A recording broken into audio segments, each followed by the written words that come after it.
Hey, this is Rich over at TVP Live with another quick tips tutorial brought to you by Adobe Photoshop Elements Independent Tutorials Group. And let's jump right in. This poster wanted to know with his picture how to recreate this photo, but change the picture in here. This is going to be a really simple, fast one.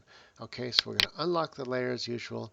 All you have to do is just zoom into what you want to be changed and grab the polygon, excuse me, tool. And you want to not the lasso, but you want this like hard refined edges one. And basically just draw a square or a four-sided a rectangle around this photo. I'm doing it a little bit bigger so that there's less white. And on the last one, double click. And it's really simple. All you have to do is hit the delete button. Boom.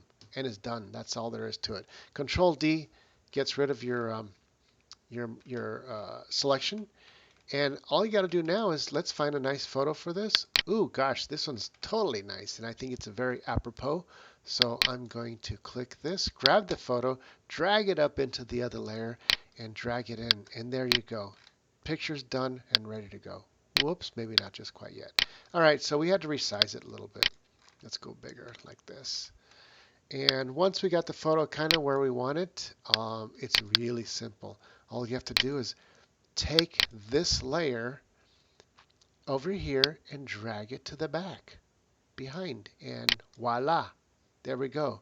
And the outline of the photo behind still stays there. If I lock the front layer, I can grab the bottom layer and move it around. See that?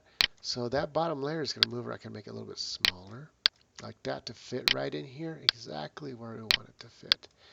Go like this, bring it in there, make it even smaller. Boom, like this. Maybe a tad bigger. Right around there.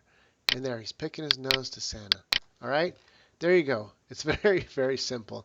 Hope you enjoyed this quick tutorial, and that's it for now. Rich Tamel calling it quits, saying over and out.